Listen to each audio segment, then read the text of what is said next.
Сегодня в программе превращаем мансарду в гостиную в восточном стиле, закругляем углы с помощью гипсокартона, арабский мотив в интерьере, кружевная резьба и игра теней, камин в центре комнаты, пуфик-бегемот и красный пол. Обращаем внимание на акценты. Смотрите прямо сейчас.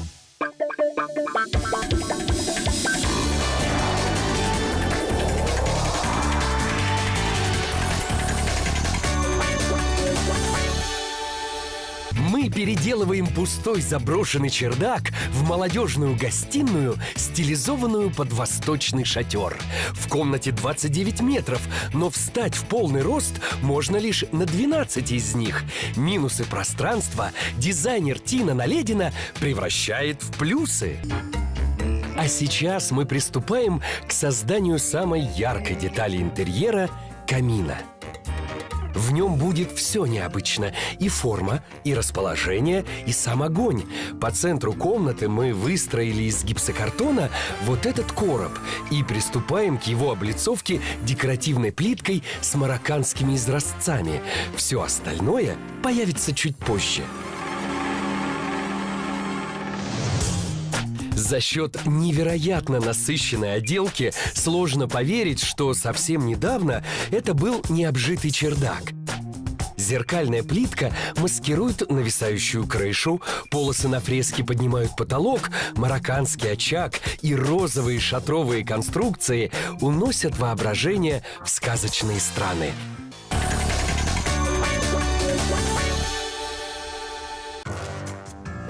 Итак, доделываем начатое.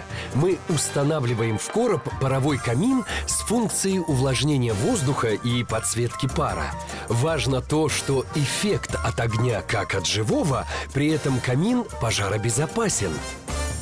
Широкие бортики очага можно использовать в качестве столешницы, на которую удобно ставить любые вещи.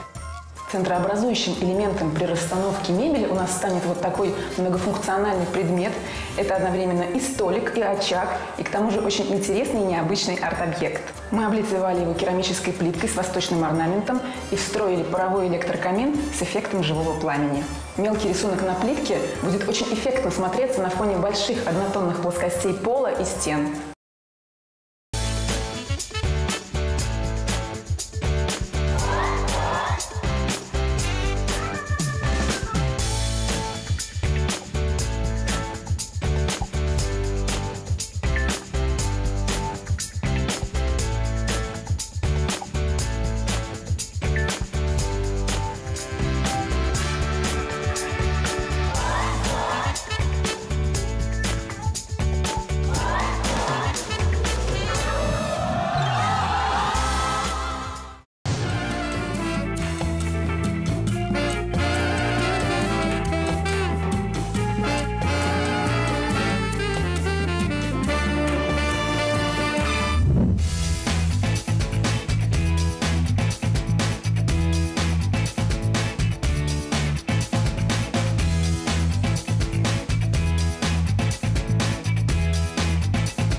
Ребят, вот если даже с другой стороны подойти к этой идее, согласитесь, что бедуинский шатер, Эль, нельзя представить без костра. Да, поэтому Тина... Это будет нашей изюминкой. Это изюминка, это центр композиции. Причем, ребят, это очень интересный камин. Он совсем не жжет. До него можно дотронуться. И плюс это еще и пароувлажнитель. Молодежь, запомните, это очень важно. Дело в том, что поддерживать влажность на верхних этажах всегда важно. Здесь воздух всегда чуть суше, чем на нижних. А поскольку камин вмонтирован в такое интересное основание, то это основание превратилось в функциональный столик. Можно и еду поставить, когда гости придут, да? Да, конечно. Точно. А поскольку Тина Наледина оформила этот камин такой, на мой взгляд, яркой марокканской плиткой, то он становится просто магнетическим центром притяжения всего пространства. Да, он правда сплощает.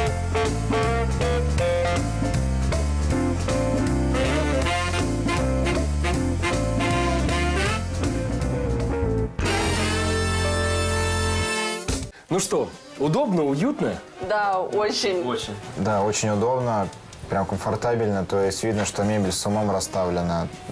Очень удобно все, прям предусмотрено. Фантазии были страшные, но это оправдало даже самые невероятные из них.